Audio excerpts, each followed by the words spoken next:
आप देख रहे हैं डार्क फाइल्स। तो चलिए बढ़ते हैं आज की इस कहानी की ओर। खाली बस के बाहर रास्ते पर फैला घना कोहरा और अंधकार, ये तीनों ऐसी चीजें थीं जिससे कोई भी इंसान डर जाए।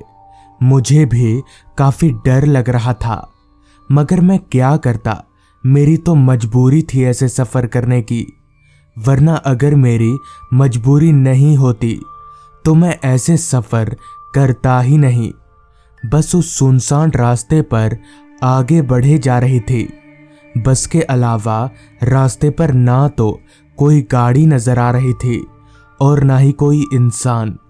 दरअसल मैं आज अपने दोस्त विकास के घर जा रहा हूँ। वो भी पहली बार।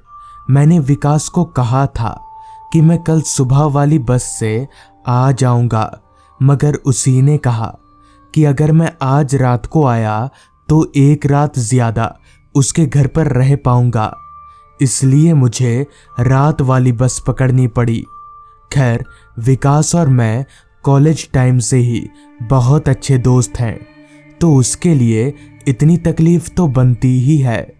मैंने कंडक्टर को बोलकर रखा था कि तालघाट चौक पर मुझे उतार दे, जिसके बाद अभी चौक पर से विकास मुझे पिक कर लेगा।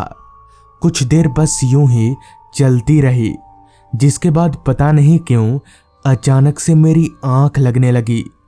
पता नहीं ऐसा क्यों हो रहा था। शायद ठंड के कारण मुझे नींद आ रही थी या फिर कुछ और। अभी मेरी आंख लगने ही वाली थी कि तभी कंडक्टर जोर से बोला, तालघाट चौक आ गया साहब, उतरो। कंडक्टर के इतना बोलते ही बस रुकी। मैंने फटाफट से अपना सामान उतारा और बस से नीचे उतर गया। बस से नीचे उतरते ही मेरा स्वागत एक तेज ठंडी हवा के झोंके से हुआ। वो बस भी मुझे उतारकर वहां से आगे चली गई। मैंने अपने जेब से फोन निकाला और विकास को फोन लगाने जा ही रहा था कि पता चला कि मेरा फोन ऑफ हो चुका है। मेरी परेशानी एक ही झटके में पहाड़ जितनी बड़ी हो गई। मुझे समझ नहीं आ रहा था कि अब क्या करूं, विकास से कांटेक्ट करूं कैसे, क्योंकि विकास ने तो मुझसे यही कहा था कि तालघाट चौक पर उतरकर मुझे फोन करना। मेरा घर पास में ही है, मैं बाइक लेकर आ जाऊंगा।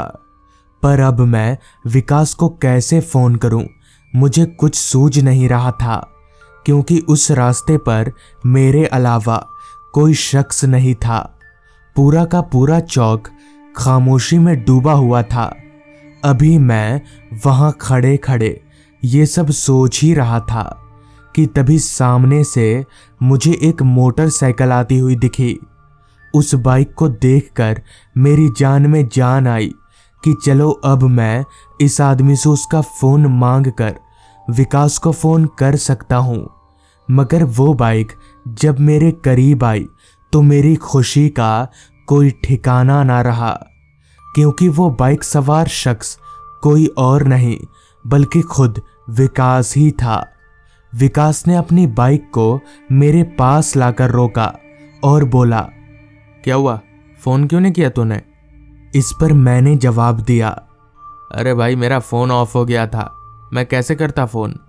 इस पर विकास बोला, चल कोई नहीं, बैठ बाइक पर, रात काफी हो गई है। विकास के इतना कहते ही मैं उसकी बाइक पर चढ़कर बैठ गया। मेरे बैठते ही विकास ने बाइक को आगे बढ़ा लिया और हम लोग उसके घर की तरफ आगे बढ़ने लगे। रात हर पल गहराती जा रही थी। घड़ी की माने तो तब रात के 9:15 बज रहे थे।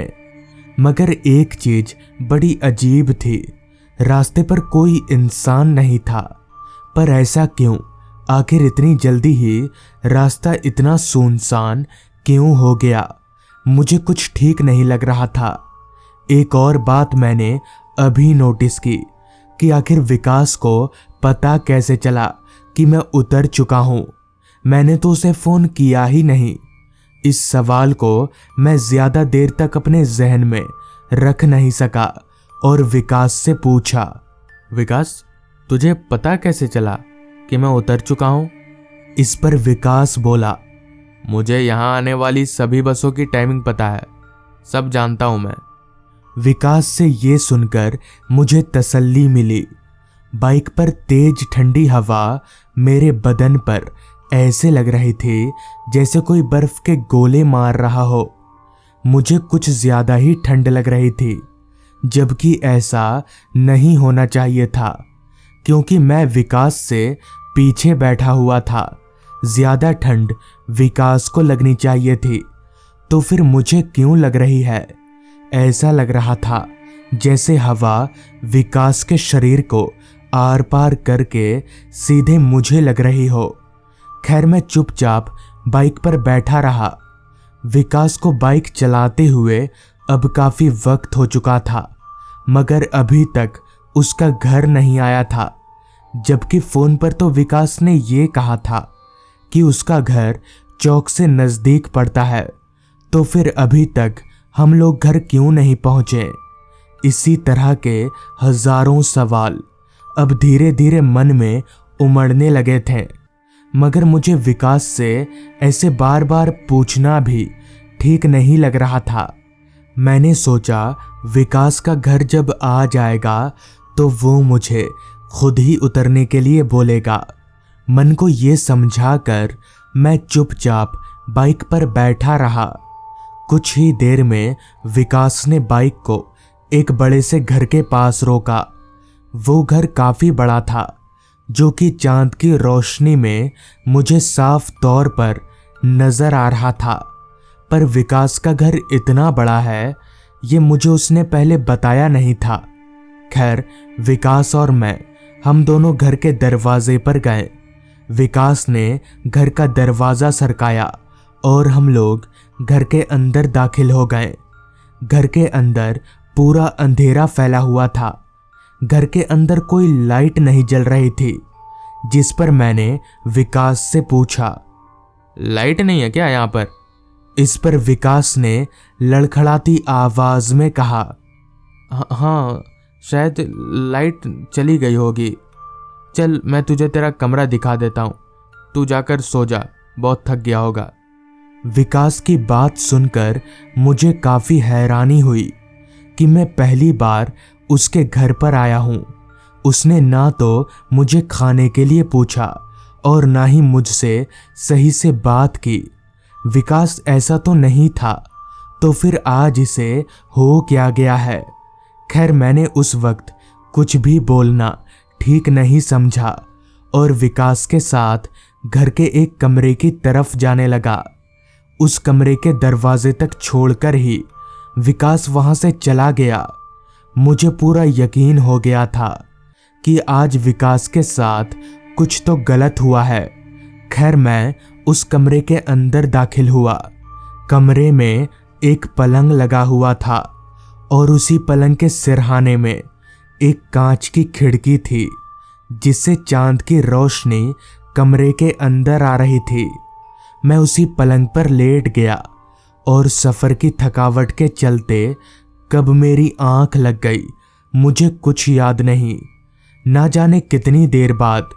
मगर जब मेरी आंख खुली तो मेरे सर के पास वाली खिड़की में कोई बाहर से दस्तक दे रहा था। मैंने तुरंत खिड़की की ओर देखा तो पाया कि खिड़की के बाहर विकास खड़ा है और वो मुझे खिड़की खोलने के लिए बोल रहा है। मैंने तुरंत खिड़की के कांच को सरकाया तो उधर से विकास बोला, जल्दी बाहर आ, यहाँ इसी खिड़की से आ जा। चूंकि वो खिड़की काफी बड़ी थी तो मैं उसी से बाहर निकल गया। मेरे बाहर निकलते ही विकास बोला, तू यहाँ कैसे आया इतनी दूर? विकास की बात सुनकर मुझे काफी हैरानी हुई कि आखिर ये ऐसी ऊटपटांग बातें क्यों कर रहा है। जिस पर मैंने कहा, तू ही तो यहाँ लेकर आया मुझे अपनी बाइक से। इस पर विकास बोला, तू जल्दी चल यहाँ से, मेरे पास कोई बाइक है ही नहीं और ये मेरा घर नहीं है। विकास की बात सुनकर मेरे होश उड़ गए। खैर मैं विकास के साथ उस घर से दूर जाने लगा। तभी रास्ते पर चलते हुए विकास ने कहा, तू जिस विकास के साथ यहाँ आया ना, वो बस एक छलावा था। अगर मैं सही वक्त पर नहीं आता तो तू मारा जाता। दरअसल यहाँ बहुत सी घटनाएं ऐसी हो चुकी हैं।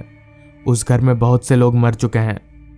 आगे विकास ने बताया कि वो मुझे फोन करने की काफी कोशिश कर रहा था, मगर मेरा फोन लग ही नहीं रहा था।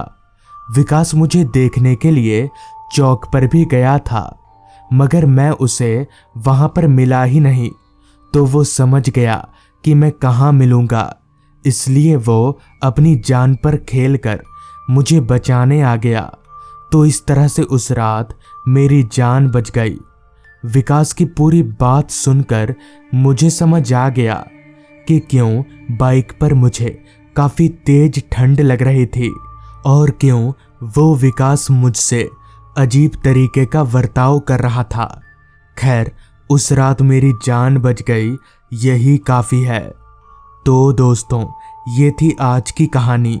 अगर आपको ये कहानी पसंद आई हो तो चैनल को ज़रूर सब्सक्राइब कर लें।